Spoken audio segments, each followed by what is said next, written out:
but I'm more interested in looking at what is going on now. Right. What's going on right now? And more important, what can we do to move forward?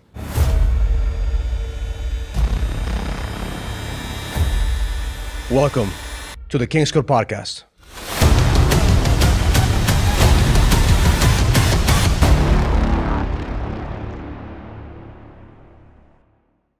Welcome to the King's Code Podcast. My name is Raul Villacis, and today we have a very special guest. My friend John Barriga is here I'm here in your house. I'm in your studio. I'm in your offices here in New York City. Welcome. So welcome to the King's Code Podcast, brother. Thanks for having me. Appreciate you being here. So you and I go back, what, a year and a half? Year and a half? Close to that now. You called up one day, you applied for the program, and I said that this guy is going through a storm. Yeah. This guy is going through some shit right now. And that's why I wanted to make this podcast available for our community, because I wanted to understand that there's a storm that's going to come. In the next 8 to 24 months, there's a storm coming. It's going to hit the economy. It's going to hit the real estate market. Some people right now are thinking like, man, like I'm just getting back from COVID. Now you're telling me that the storm is coming again? Mm-hmm. So I said, let me bring the best man that I know of how to handle storms into the podcast. So you could actually tell them a little about your story, share with them how you overcame the storm of COVID, and what they should be doing in order for them to adapt into the storm. Right. So I came back from probably a tough time as it was, before COVID, and I was just coming back, getting myself back on my feet. Business was thriving, and then out of nowhere, COVID. We heard about COVID coming, this and that. We never thought that Manhattan and the whole country was going to shut down, and that's pretty much what happened. And we're sitting there, all right, thinking that this is going to reopen in a couple of weeks, and then we realized it's not. This is going to be around for a while. There were talks about it being opened up, and this was March, opening up in August, September, October. Got to make a move. So, look, I've been in situations before, tough times, and I've always kind of rebounded. I always say there's an opportunity. There's always an opportunity, and that's exactly what I did. I looked for. First of all, but before that, let's just take him back a little bit, because you had a good business before COVID. Things were going good before COVID, right? So a lot of people are listening to this podcast right now like, man, Raul, I'm good. Things are good. And I always say the same thing. Good is the enemy of great. Like if you're good right now, man, you need to start asking yourself, what do I need to do in order for me to be great, to weather any storm? But I know you just like me in 2008, we always are very optimistic. Sure. I think being optimistic sometimes in times of having a storm hurts us. Because back in 2008, when the storm happened, I thought it's going to last 6 months, maybe a year. We ended up being more than a couple of years that we were in a recession. And then it started even getting worse and worse. So when you reach out to us, I remember having the conversation, you also had a lot of other things happening at the same time. You had a lot of other drama. So when a storm hits, it's not just one storm. Right. Then is another one. Then is another one. Then all of a sudden you start thinking like, man, like the world is ending around me. What is it that happened to you that you started to realize, man, I need to get out of this funk. I need to get out of this situation I'm in, because you were kind of like lost the edge during that process. I lost the edge, exactly. And I think, and again, it was about when there's money and there's success, it kind of disguises everything else that's going on around me. The relationship with my wife, my queen, that suffered in a major way. Look, my family all turned to me. When there's tough times, they look to me for those answers. And I've been in situations before, but I knew that I just have to figure out how to get out of this. How do I survive? Having a location in Manhattan is not cheap. Properties, home, it's a big overhead. And there's a lot of people that depend on me. So everything started collapsing. The relationships, not knowing, where am I going from here? My vision, everything was this. I'm looking at things like, man, everything that I'd thought and everything that I'd planned, is this going to happen? I was trying to be optimistic, but at the same time, look, there's trouble here. Yeah, you were feeling that pain. I was feeling that pain. You were feeling that pain, and I know as you say that, it just takes me back to the time that I was in the tunnel. We talk about in my book. I talk about men go through a tunnel, right? You were in it. You're in the tunnel. In the tunnel where you feel anxiety, when you feel fear, when you feel like the world's on your shoulders, and who can you turn to? So what changed? What made a difference? Instead of falling deeper into the tunnel, what made you actually like look for some help? I felt that I had nowhere to turn. I'm sitting there looking, and all of a sudden, what happened was I saw your videos came up. I mean, that's what ended up happening. I'm sitting there, and I remember sitting at a desk, and it just resembled. It was so much like your own story. And sitting at that desk with my hands through my hair, and just sitting there like, what the hell am I going to do now? Where do I turn? I've got everything on my shoulders. I've got this operation. I have this successful business, and it's all stopped. It's shut down overnight. But hearing your story, I related so much. I'm like, man, this guy's going what I went through. I felt it. I felt the pain. And I think when I hear that, man, it just gives me chills because, you know, I recorded that video years ago. And that video continues to be our #1 video that captures the essence of the pain. Like I'm throwing shit on the wall from my office. I'm drinking a shot of tequila. You know, I remember doing that video it was one take. Good thing it was a one take because I couldn't do 2 takes with a couple of shots of tequila on me. but I hear that story often, which is like, man, this is my story. This is, you know, what I'm feeling. You know, so now that you watch that video, you feel like, man, I'm not alone. #1, I'm not alone. There's some crazy guy out there that has gone through this and he's figured shit out. So now walk me through the process of how do you get yourself to like trust? I was at a point, it's commitment, right? It's what do I have to lose? I'm at that point. Where do I go from here? At nowhere. And your story it hit home like you wouldn't believe. I'm like, man, I really related to what you were going through. And look, there were a lot of choices, right? There's choices, meaning choices, I could have walked away and ignored it. But that just hit home, and I watched that video, and I just took that next step. I remember, I think there was a where you type in some information, you put your name, number, email, and they schedule a phone call. And that was my first phone call was, okay, make sure I guess make sure that I fit the program, right? Yeah. Right? Make sure you're a real businessman. You know, because one of the main things that we do, and I talk about leadership and victim mentality. What I encounter is a lot of men are in a victim mentality. And what I want to help them is to get out of the victim mentality and become leaders, right? But there's some guys that are way too much into the victim mentality that no matter what you do, they don't care about the solution. They're more focused on the problem than the solution. So that's the first goal is like, hey, is this guy committed to finding a solution, or is this man committed just to living on the problem? So so now you were vetted, you know, they realized that, man, you are a real businessman, that we could help you. What was the next step that was going through your mind? What was going through my mind? Look, there's always that doubt. Is this real? Is this something that's going to make a difference? But something kept telling me inside, go for it. Just keep going. Just follow it. Follow it. And then we had another call where I got to meet Reg. So we got on the call with him. He gave me hope. I mean, he really, we talked a lot. He went in a little deeper as to what was going on in my life, my relationships with my wife, my kids, business, where I was, what I'd gone through. And I think the call was supposed to be a half hour. I think we went well over an hour. Love the guy. It was great. I love Reg, man. And one of the best things that Reg does is that he actually cares. Every single man that's on the call, as a business owner, as the guy who's running the company to help scale, my situation was always like, #1 is care for the client, but at the same time, protect your energy. So now he gave you some value and he gave you hope. Yeah, he gave me hope. And I realized then that there's other guys that are going through the same things that I'm going through. He's like, man. And then the next step was, of course, for us to have our phone call. And that was a great call. And I remember this call in particular because I was on vacation in Puerto Rico. I was with my wife, and the Reg says, you got to talk to this guy. And you're like, man, like, just make sure this guy is real. Just make sure this guy is ready to do something about it. I remember you and I got on the call, and I just came out of the pool. Like, I'm like, my queen is waiting for me in the beach, and I have to come into the room to take this call. So from the beginning, I'm like, listen, I'm going to give this man like a wake-up call, because don't waste my fucking time. I'm not going to waste your time. Yeah. Don't waste my fucking time. So what was the trigger for you to say, like, man, I need to find my edge once we had that conversation? I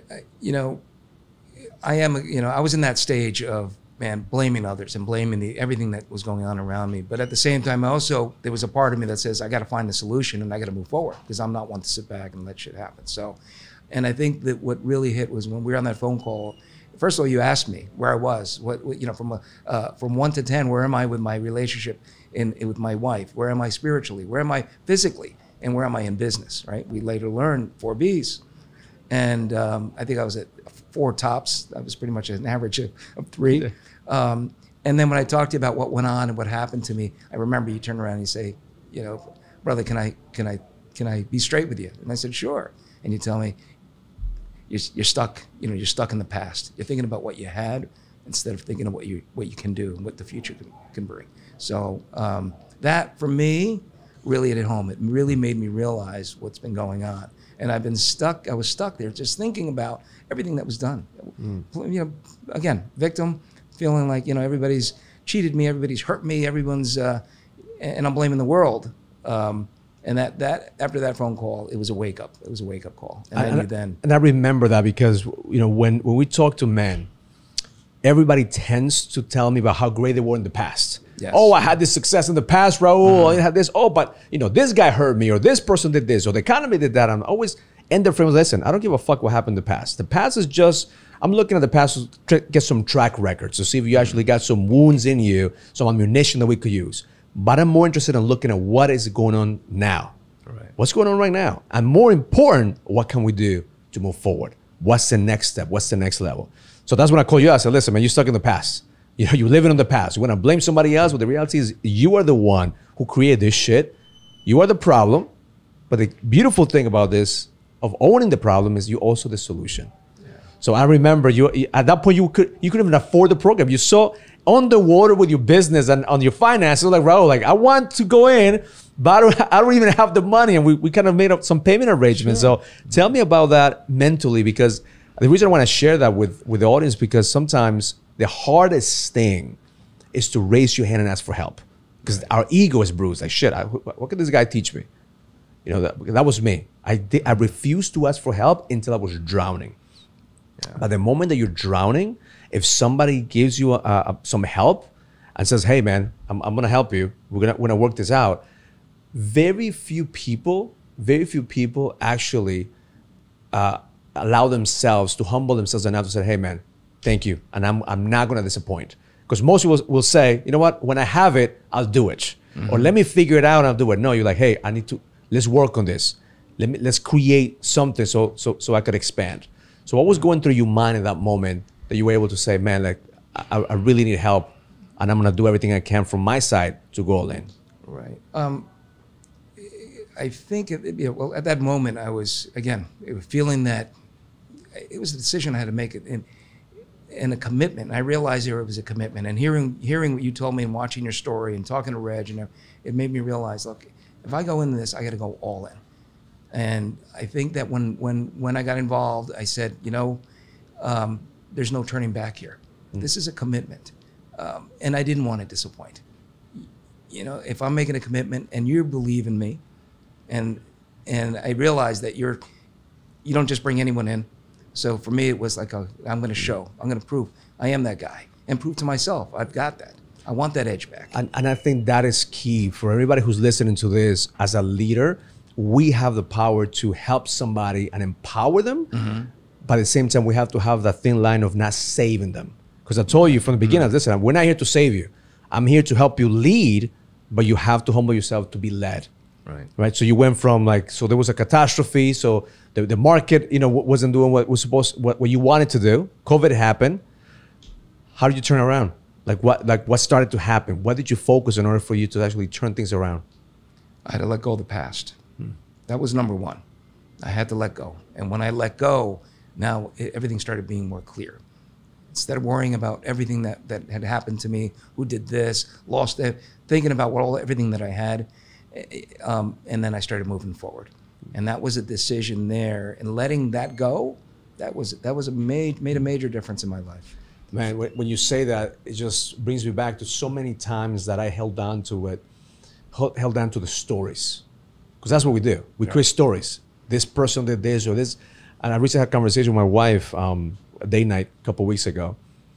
And we go back to the conversation that both of us had in this beautiful setting when, I said to her, are you happy?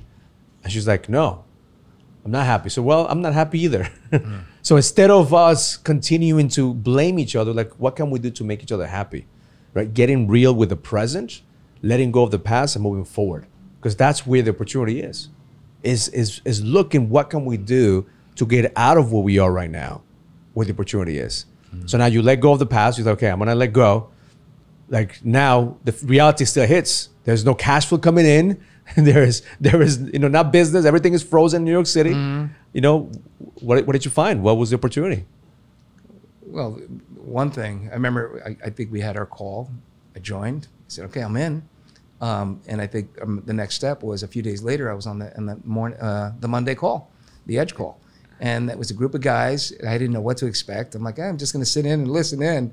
And right away, you call my name. You say, John, tell us a little bit about what's going on. Interesting thing, when I'm sitting there, I hear people referring to their wives or their queens. That was another thing I was like, queens? Who are the queens?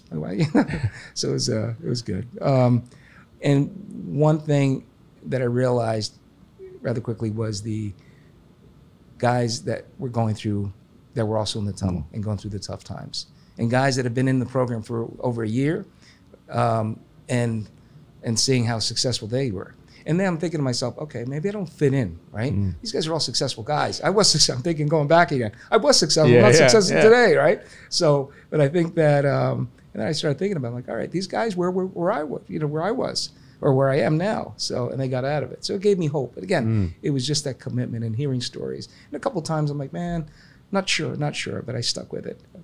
So association. Association. So now you start letting go of the past. You found a group of men, and that's what I love about our community, man. Our community. You just spoke at the Leadership Summit event that we had recently.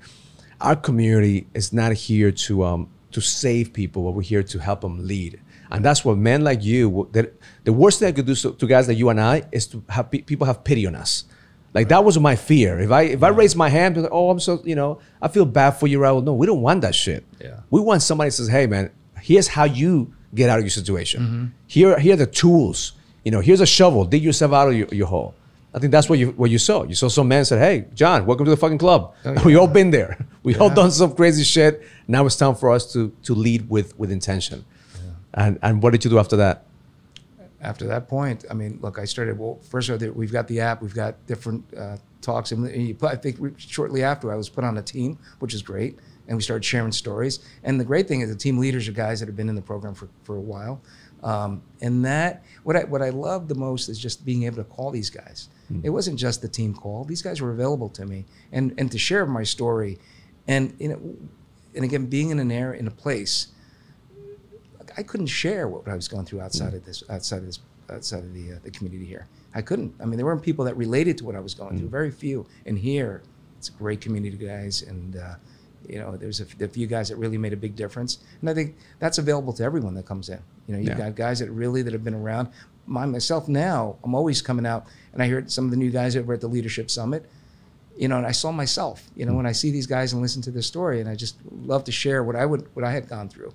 So a lot of people who look at my content and look at the stuff that we put out, they think like, man, could this be true that there's some men out there that want to help other men? Because we're so used to these events, these conferences, or this place where everybody wants to take. I always tell them, listen, nobody in this room is going to try to sell you shit except for me. Because listen, full disclosure, I'm always going to try to sell you on something. Right. I'm going to sell you on you. Like I want you to do something. I want you to take action and do something with information, not just absorb it, right? Yeah. So I know you started another company within there. Was it an idea that somebody said? Like how did you start the next stage of the company? The next stage. Or what company did you create? Well, when in the very start, I had to be in again. I had to pay bills. I had to make money. So I'm like, again, there's always opportunities, right? What was the opportunity for me? I was in the janitorial service years ago, and I saw there was a need now, right? Buildings had to be cleaned and disinfected because of COVID.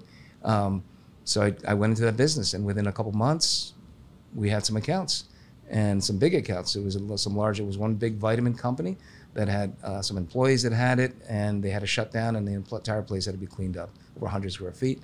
So I put on a hazmat suit, hired some guys. We're all in hazmat suits. I bought these electric static sprayers. I know the business, so I kind of understood what needed to be done, and I was in business. And that's what got me through the first few months. And I think that's where a lot of people are not willing to reinvent themselves.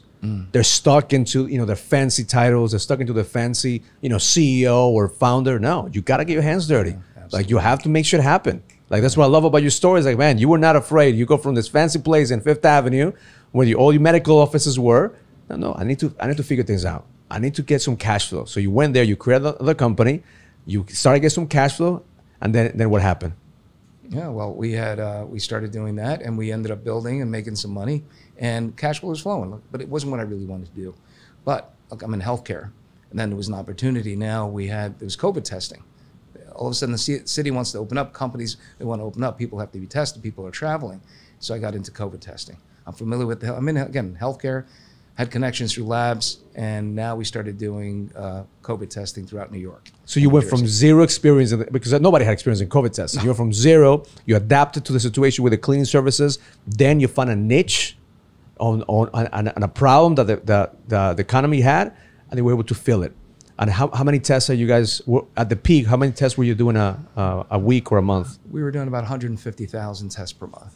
So that's a lot of testing. That's a lot of testing. So you ended up making a lot of money through helping people. We did well. And that's where I want the listeners and people to understand that in moments of chaos, there's always opportunities.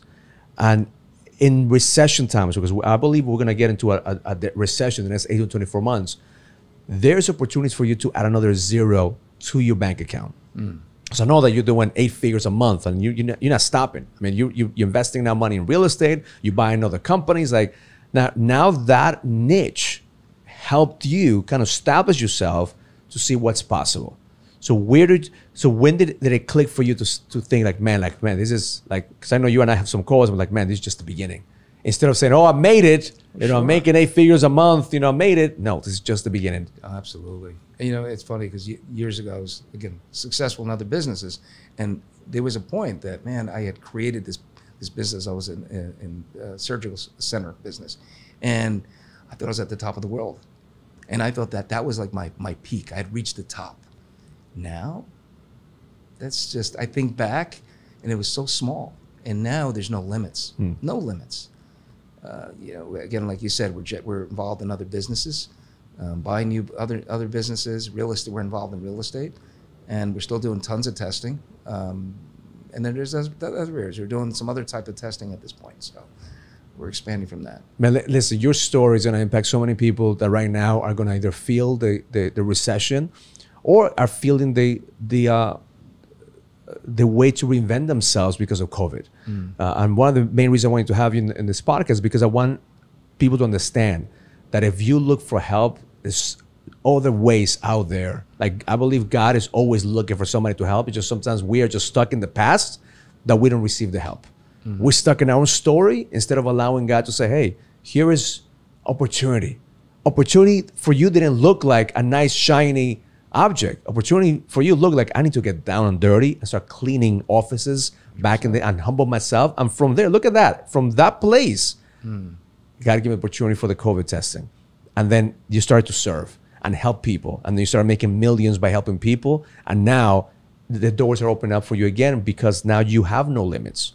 Right. Now, what is the biggest thing that at the Leadership Summit, you said something that like your biggest wins. What was the biggest wins out of this storm that came out? What was the biggest blessing that you got out of it? The biggest blessing, I would say the relationship with my wife, my queen. I think that's really been, and that's one thing that I love about this program, because it's not just about business. It's about your relationships, your bonds, spiritually where you are. And I think, let me tell you, that was probably the toughest one, was to repair that relationship with my queen. But now, man, you guys are on fire. We're on fire. Power couple. You just came out of you just came out of a nice vacation with a boat. Yeah. You named the boat after her, right? That's right. It was a lady. Lady Zed. Lady Zed. And it makes me smile, John. When I told you there's a Leadership Summit, when you get up on the stage in front of all these businessmen, I said my biggest success is not my business, but my relationship with my queen.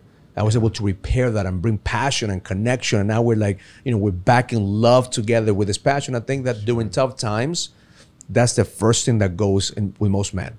We create this wall of separation with our queens. Yeah. And in their mind, like, fuck, they can't help us, right? So we feel helpless. They feel helpless. And then that's why divorce is a big issue in entrepreneurs. Why? Because we don't know how to handle our failures with a partner. When things are good, then we're good. But when things are bad, then we don't want anybody to know. So listen, I honor you, brother, for making it work. I know this is just the beginning. Because our relationship is just getting started, man. We're gonna start building more companies, helping more men, more people, and we have a big vision right here in this city, Madison Square Garden, 10,000 men, 2025, brother. Looking forward to it. That's it. Thank you, brother. I appreciate it. I appreciate you. So, if you're watching this podcast, make sure you subscribe. Make sure you log into our King's Code book, buy the book, read the book, apply what's in the book, because the best is yet to come. Learn it, live it, experience it, love life. If you're ready to find the edge, go to kingscodebook.com to get the latest copy of my book, The King's Code. This book will help you find the clarity, the certainty, and the purpose that you need in order for you to lead with power. Go to kingscodebook.com and find your code to the edge now.